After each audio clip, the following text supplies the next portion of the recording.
नमस्कार, मैं अंजलि मिश्रा। स्वागत है आप सभी का द न्यूज में। संदेशखाली मामले में ईडी का बड़ा एक्शन देखने के लिए मिला है, जहां पर जो है आरोपी शेख शाहजहां की 12.78 करोड़ रुपए की संपत्ति जब्त कर दी गई है।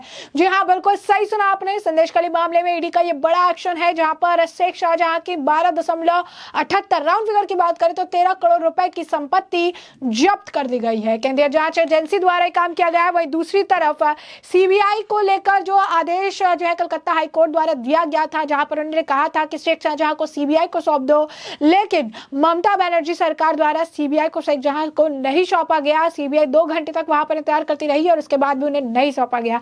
जिसके बाद अब ममता बनर्जी को बैक टू बैक एक और बड़ा झटका लगा है कोर्ट से, जहां पर कोर्ट ने साफ तौर पर सुप्रीम कोर्ट की तरफ भी उन्होंने रुख किया था, लेकिन कोर्ट ने अपनी तरफ से स्पष्ट कर दिया है कि आरोपी को सीबीआई को हैंड ओवर करे। जी हाँ, बिल्कुल सही सुना आपने। क्या है माजरा, विस्तार से जान लेते हैं। सबसे पहले बात कर लेते हैं ईडी की।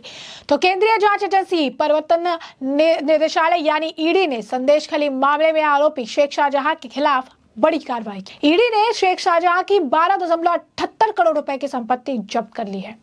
ईडी ने पीएमएलए के तहत शाहजहां की 14 प्रॉपर्टी जब्त की है। शाहजहां पश्चिम बंगाल के राशन घोटाले में आरोपी है। उसका नाम पहली बार तब सामने आया जब राशन घोटाले के सिलसिले में ईडी ने उसके घर पर रेड डाली थी। इस दौरान भीड़ ने ईडी अधिकारियों पर हमला कर दिया। इस हमले में 3 अधिकारी जख्मी हुए और शाहजहां फरार हो गया। इसके बाद शाहजहां के खिलाफ संदेशखाली में बड़ी संख्या में महिलाएं सड़क पर उतर आई। इन महिलाओं ने शाहजहां और उनके साथियों पर उत्पीड़न और जमीन पर कब्जा करने का आरोप लगाया। विवाद बढ़ने के बाद बंगाल पुलिस ने शाहजहां को गिरफ्तार कर दिया था।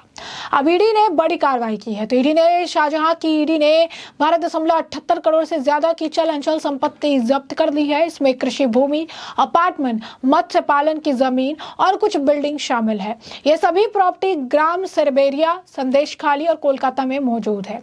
शेख शाहजहां के खिलाफ वेस्ट बंगाल पुलिस ने आर्म्स एक्ट, सरकारी संपत्ति का नुकसान पहुंचाना, हत्या का प्रयास, जमीन पर जबरन कब्जे और उगाही जैसे संगीन धाराओं में मुकदमे दर्ज किए हैं।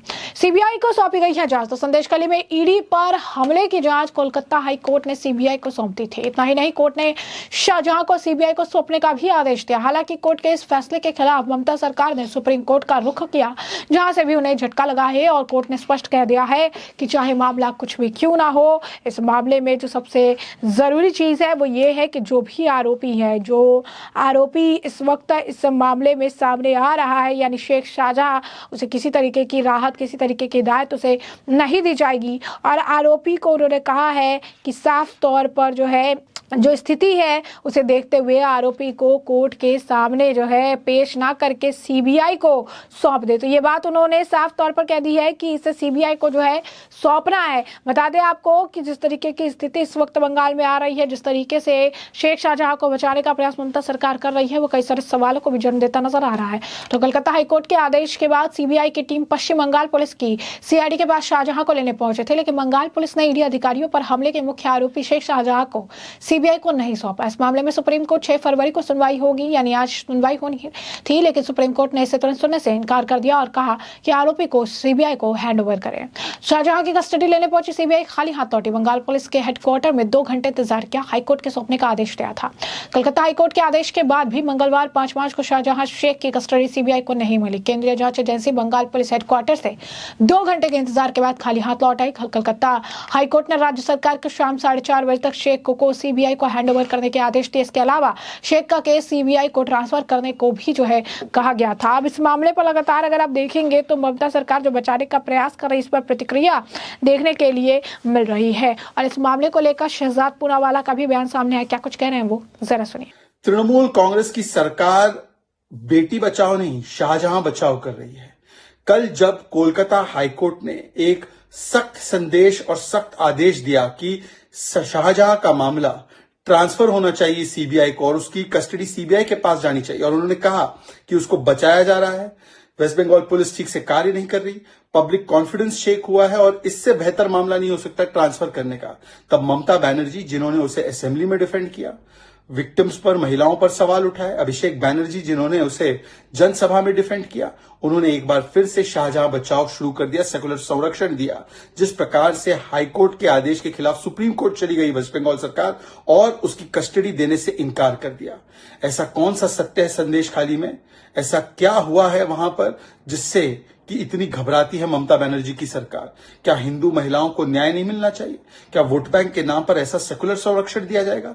और शर्मनाक बात है कि किस प्रकार से आज तृणमूल कांग्रेस की सरकार मां माटी मानुष नहीं, बम ब्लास्ट और बलात्कारी बचाव कर रहे हैं। इनके प्रवक्ता भी बोलते हैं कि रेप का फुटेज दिखाओ, शाहजहां इनोसेंट है।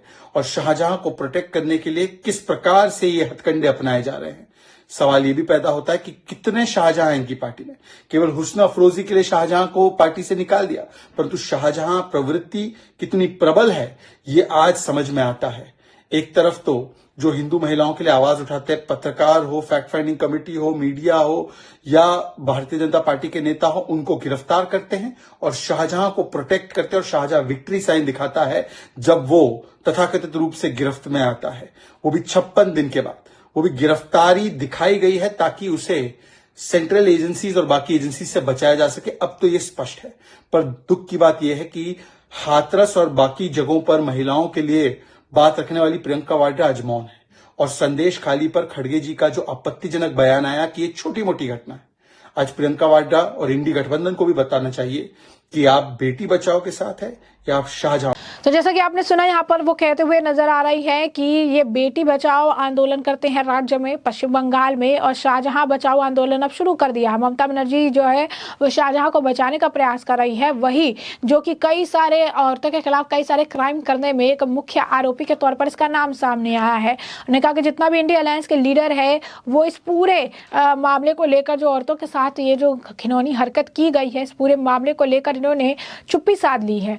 वही दूसरी तरफ इस मामले को लेकर बीजेपी नेता अमित मालविया द्वारा भी पोस्ट किया गया, जहां पर लिखा है कि ममता बनर्जी अब आखिर शाहजहां को बचाने के लिए बेचारी ममता बनर्जी आखिर अब क्या करेगी।